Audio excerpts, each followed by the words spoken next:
Olá, irmãos, a paz do Senhor Jesus, tudo bem com vocês? Hoje eu quero falar mais um pouquinho sobre a salvação. Quero usar Hebreus capítulo 6. Antes de começar, para você que chegou aqui nesse vídeo e não está me acompanhando, o último vídeo que eu gravei até o dia de hoje foi Romanos capítulo 9. Eu estou fazendo uma série de Romanos, passei por Romanos capítulo 2, 3, 4, os 5 eu não expliquei quase nada praticamente. Fui para os 7, não expliquei muito sobre o 6 também, eu só resumi. Fui para o 7, não expliquei muito o 8 e fui para o 9. Não dá para explicar capítulo por capítulo, versículo por versículo, porque é bem complexo. Eu sempre estou indo e voltando. Vai ter estudos que eu vou voltar em Romanos 3, que eu vou voltar em Romanos 7, que eu vou voltar em Romanos 9, para trazer novos acréscimos. E como eu estou falando da salvação, esse vídeo também é para falar sobre a salvação, mas ele é mais curto, tá? Se você não assistiu esse vídeo, essa série de Romanos, ou até mesmo esse vídeo da explicação de Romanos 9, que você pode assistir à parte, o link vai estar na descrição. O irmão Israel também gravou um vídeo explicando Romanos 9, lá em uma igreja, que eu esqueci agora onde, o nome do pastor, eu também esqueci o nome do pastor, mas ele foi lá na igreja desse pastor, que eu esqueci o nome agora, e gravou o vídeo sobre Romanos 9, explicando Romanos 9. Eu assisti quase o vídeo todo, né? Passei da metade já, tenho que assistir o resto. Talvez hoje, enquanto eu saio, eu já vou ouvindo o resto. Então vou deixar o link na descrição também, acompanhe esse estudo do irmão Israel, tá? Romanos 9, ele explicou, acompanhe o meu, acompanhe o dele, que eu acho que ambos os estudos vão se complementar. E o que eu quero dizer hoje é a respeito da salvação. Geralmente quando você vai procurar sobre a salvação e justificação, você vai encontrar muitos calvinistas e pessoas que não se dizem calvinistas, mas têm a mentalidade calvinista, pelo menos parcialmente, a respeito da salvação. Você vai encontrar alguns vídeos no YouTube, geralmente aquelas perguntinhas clichê, as explicações que são as mesmas, são uma pessoa que, basicamente assim, uma pessoa foi assistir um vídeo de uma outra pessoa, e assistiu o vídeo de uma outra pessoa, ela somou ali os argumentos, foi para o texto bíblico somente naquela parte, colocou os argumentos dela, repetiu algumas perguntas clichês que tem nos vídeos, e veio aqui e torceu a palavra de Deus em respeito à salvação. Então o que acontece com esse tipo de pessoa?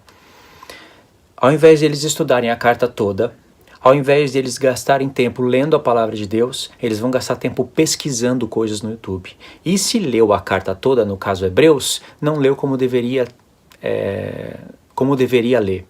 Porque vocês podem perceber, se vocês tiverem a mente clara, esclarecida, e não estiverem aí buscando vídeo só para buscar, sabe? Você saiu de um turbilhão de vídeos que não tem nada a ver com nada e de repente parou em um vídeo da salvação, assistiu, achou que é mais ou menos assim, e aí você não tem poder de julgar se sim ou se não, porque também não está com a leitura em dia.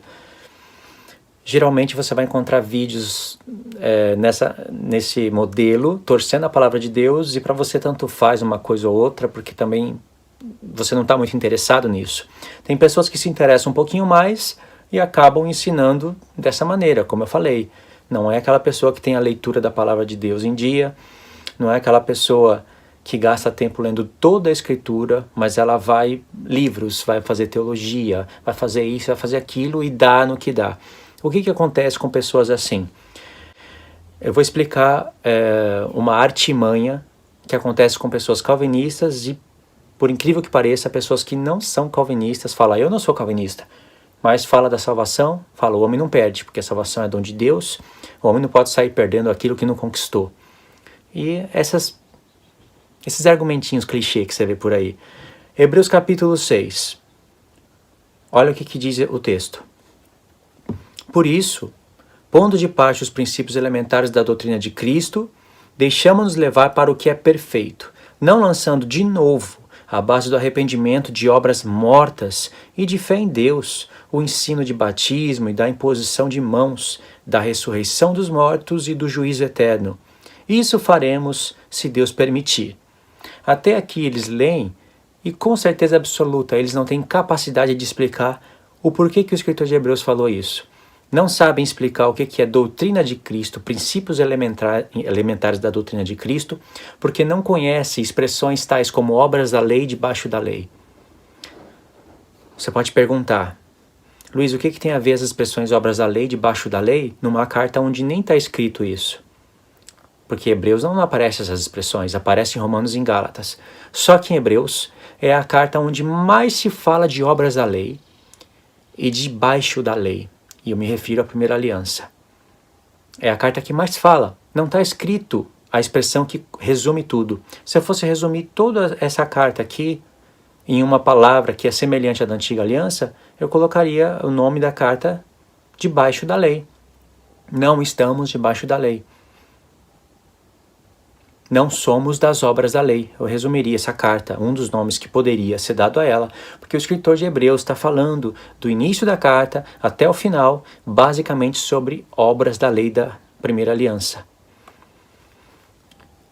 E o que tem a ver isso com salvação? Porque quando você estuda Romanos e Gálatas, a palavra salvação, justificação, vida eterna, ela vai estar entre essas expressões, obras da lei, debaixo da lei.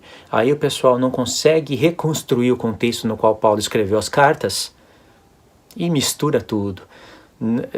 Tira da carta essas expressões, obras da lei, debaixo da lei, fazem uma edição e modela a sua mente baseada em textos desconectados dos seus contextos e coisas que escutam, que leem blog, que veem canais.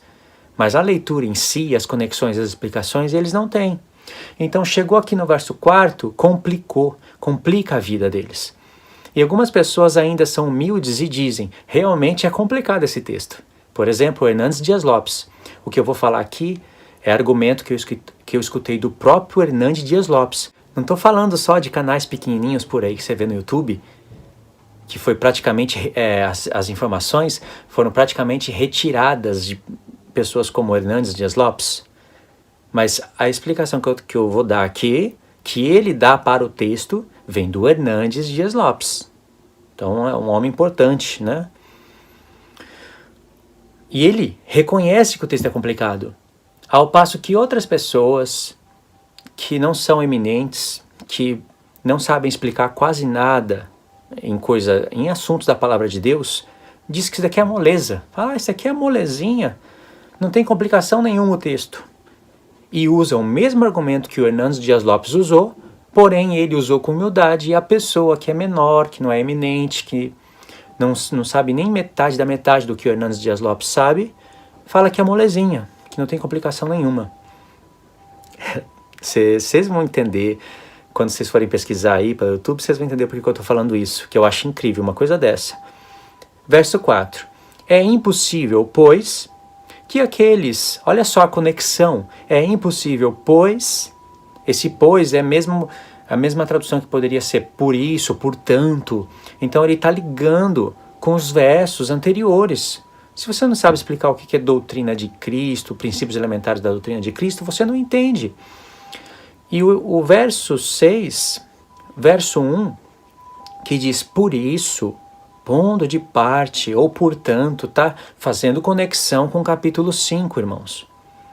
Então você precisa muito dos primeiros capítulos da Bíblia para chegar aqui. É como se o escritor estivesse falando, e aqui em Hebreus 6 ele dá-se uma conclusão, ou uma semi-conclusão de tudo que ele vem falando. Aí ele fala, por isso, pondo de parte os princípios elementares. Por isso, irmãos, que vocês têm que olhar muito para essas palavrinhas que fazem ligação de contexto. Entendeu? Eu usei o por isso. Quer dizer que eu estou dando uma conclusão nas coisas que eu estava falando antes. Então, quando eu falo por isso, o escritor está falando por isso, ele está chamando todos os capítulos anteriores aqui. E aí ele chega até o verso 3, fala, e isso faremos, se Deus o permitir. Aí logo em seguida ele fala, é impossível, pois, portanto, faz ligação de contexto também. Entende? Então tem que estar relacionado, tem que saber explicar as coisas. Eu não vou explicar os 3 primeiros versos nesse vídeo, porque vai ficar complicadíssimo, tem que contextualizar a epístola toda e até o cenário todo do Novo Testamento tem que ser contextualizado. Mas é necessário fazer isso sim, e eu consigo fazer isso. É só para vocês entenderem. É impossível, pois, que aqueles que uma vez foram iluminados e provaram o dom celestial e se tornaram participantes do Espírito Santo, e provaram a boa palavra de Deus e os poderes do mundo vindouro. Olha o tanto de coisa. E caíram. Sim, é impossível, outra vez, renová-los para o arrependimento, visto que, de novo, estão crucificando para si mesmo o Filho de Deus e expondo a ignomínia. Até aqui. Aí alguns acham complicado, mas arrumam um jeito de torcer. Outros falam, isso aqui é moleza, isso aqui é molezinha. Aí, a explicação deles é o seguinte: irmãos, 2 textos de uma carta não expressa a Bíblia toda. Então a gente tem que procurar os textos, interpretar os textos mais obscuros com os textos mais claros da Bíblia, exegese. Aí eu me pergunto, quando eu vejo isso, o que a pessoa gastou tempo fazendo teologia? Por que a pessoa foi fazer isso? Por que a pessoa levanta essas questões num texto que não tem nada de obscuro? O que tem de obscuro aqui quando eu leio? É impossível, pois, que aqueles que uma vez foram iluminados, provaram o dom celestial, se tornaram participantes do Espírito Santo e provaram a boa palavra de Deus e os poderes do mundo vindouro, e caíram, sim, é impossível outra vez renová-los para o arrependimento, visto que de novo estão crucificando para si mesmo o Filho de Deus e expondo a ignomínia. O que tem de obscuro aqui? Obscuro é quando a pessoa se depara com um texto claro, onde está mostrando que homens chamados por Deus, iluminados, participantes do Espírito de Deus, que só pode ser recebido pela fé, perderam a salvação. E, de novo, expõe o Filho de Deus à ignomínia, ou seja, crucificam de novo o Filho de Deus. Muitos desses hebreus aqui foram pessoas que estavam lá falando, crucifica-o, crucifica-o, se arrependeram na pregação de Pedro. Onde Pedro, lá em Atos, depois que recebeu o Espírito Santo, fala, vós crucificaste o príncipe da vida. E aí eles foram ouvindo Pedro, o coração deles foram se quebrantando, e aí eles falaram, o que faremos, irmão? Aí Pedro falou o que eles deveriam fazer. 3.000 almas foram batizadas. Mas esses daqui, muitos daqueles que se arrependeram, no futuro foram atacados pelo judaísmo, pelo espírito do anticristo que estava pegando muitos dos judeus, foram atacados e contaminados. Como João fala, pessoas que foram contaminadas outra vez. E aí por isso que fala, esses de novo crucificam o Filho de Deus para si mesmo. O expõem como maldito, né? Maldito todo aquele que for pendurado no madeiro. Olha para o Filho de Deus e expõe ao vitupério. Agora presta atenção. Tem alguma coisa de complexa aqui? Não tem. É complexa quando a pessoa tem uma linha firmada na cabeça, acredita em algo de maneira que ela não abre porta para nada, nem com um texto claro como esse, então ela acha um texto desse obscuro, aonde não é. Então ela acha que ela tem que pegar outros textos mais claros, que ela acha claro, mas ela vai descontextualizar o outro texto, vai pegar aquele outro texto, vir aqui para torcer esse, na cara de pau. E por que eu falo na cara de pau? Porque quando a pessoa ela é calvinista, o que eu vou entender? O que coloca em xeque aqui, usando as expressões de Hernandes Dias Lopes? Que o homem perde a salvação? Ou que esses eram homens com títulos de cristãos? O Hernandes Dias Lopes, por exemplo, começa a argumentar. Você já viu crente que vai para a igreja, se torna obreiro, se torna presbítero, pastor, se torna tudo e desvia lá no futuro?